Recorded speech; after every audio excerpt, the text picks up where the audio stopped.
వీరు రూపేష్ కుమార్ రెడ్డి గారు. లక్ష్మీదేవి లాగా వెలిగిపోతుంది. ఆ మేడం పేరు శ్రీహర్షిని మేడం గారు. వీరు దోహా డిజైనర్ స్టోర్, ఇప్పుడు లావిష్ బూటెక్ అని పెడుతున్నారు.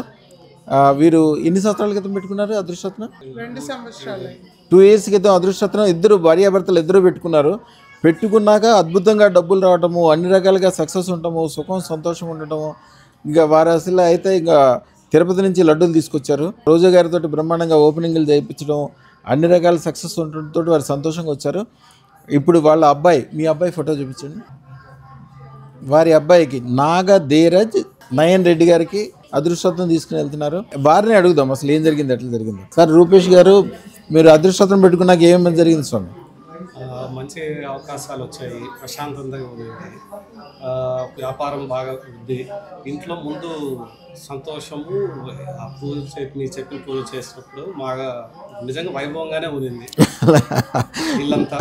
ప్రతి వారం శుక్రవారం అంటే ఒక సందడి, అది అట్లే మళ్ళీ నెక్స్ట్ వారం కంటిన్యూ అవ్వడం, అలా చాలా సంతోషంగా బాగానే ఉంది. శ్రీహర్షిని మేడం గారు బిజినెస్లో ఉన్నారు.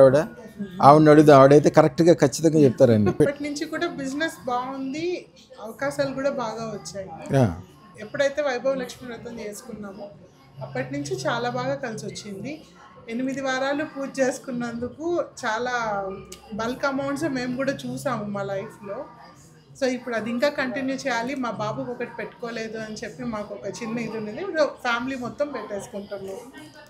మేడం గారు ఇప్పుడు డబ్బుల గురించి పూర్తిగా చెప్పట్లే వీడియోలో, ఇవన్నీ ఇన్కమ్ ట్యాక్స్ ప్రాబ్లం వస్తుంది అనుకుంటున్నారు. అమ్మ ఫస్ట్ నా దగ్గరికి వచ్చిన వాళ్ళందరికీ ఒకటే చెప్తానమ్మా, ఇన్కమ్ ట్యాక్స్ విషయాల్లో చాలా జాగ్రత్తగా ఉండాలి. టైం ప్రకారం కట్టడము, మంచి ఆడిటర్ ఉంచుకోవటము, జాగ్రత్తగా చూసుకోవడం. ఇప్పుడంటే ఓకే, రాబోయే కాలంలో ఎక్కడ చూసినా కుప్పలు తెప్పలు డబ్బులు ఉంటాయి. ఎక్కడ చూసినా బంగారాలు, ఐశ్వర్యాలు, పెరుగుదల, గొప్పతనం, ఒక అద్భుతాలు ఉంటాయి.